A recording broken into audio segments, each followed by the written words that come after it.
Jenis hidroponik vegetables adalah perkebunan hidroponik modern yang menjadi salah satu penyuplai sayuran sehat dan segar di Pontianak. Untuk itu, mari dengarkan secara langsung tanggapan pemilik kebun mengenai peluang dan tantangan dalam berkebun hidroponik ini. Kalau untuk peluang, ternyata di Pontianak, di Kalbar khususnya di Pontianak itu peluang hidroponik itu sangat besar, tapi dibarengi dengan fokus dengan kerjasama di dalam kebun. Jadi di dalam kebun itu ada bagian produksi sama bagian marketing. Nah, terus yang kedua itu kebutuhan pasar.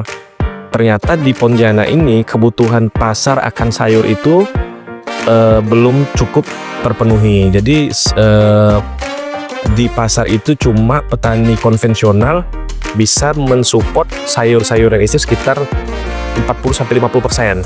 Nah, sisanya hidroponik itu untuk menambal kekurangan itu bisa menyumbang sekitar 20-30%. Nah, kalau untuk 50% mungkin dibutuhkan kapasitas besar juga, kuota besar juga untuk sayuran. Nah, terus kalau untuk hidroponik ini sayur-sayurannya juga tidak semua jenis sayuran yang ditanam, tapi untuk permintaan pasarnya ada 3 jenis. Nah, kalau di sini 3 jenis: selada, sawi kritis, sama sayur pokcoy. Kalau untuk kelebihan dari sayur hidroponik ini, yang pertama, kita tidak menggunakan pestisida kimia. Jadi kalau untuk tanaman yang terkena penyakit atau terkena hama, itu kita menggunakan obat dari organik. Jadi katakanlah misalnya dari bawang merah, terus dari cabai yang diekstrak kemudian kita spraykan ke sayuran. Nah, terus yang kedua, untuk sayur hidroponik itu dia lebih bersih,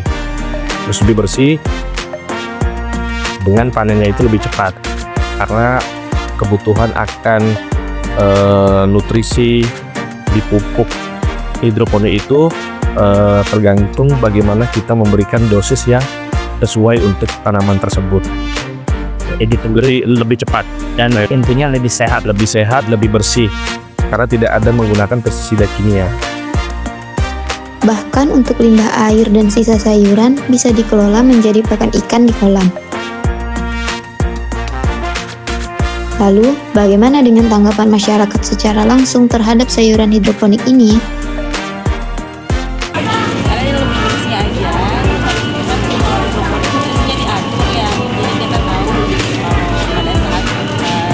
Juga memang sudah didesain sedemikian rupa supaya gizinya maksimal dari sayuran yang ada, segar, terus enak, plus tidak dapat foto-foto dekat. Juga lokasinya dekat rumah saya, jadi saya sempat membelinya sayur di sini. Dan juga ini kan pasti bebas dari pestisida ya, karena kan pakai bahan organik seperti Pokoknya nyari yang seger-seger lah. Tidak heran ya kenapa hidroponik tetap eksis sampai sekarang, karena semua dapat dikelola dengan sehat dan efisien. Bagaimana? Anda tertarik untuk mencoba memulai usaha hidroponik modern selanjutnya dalam skala besar? Selamat mencoba!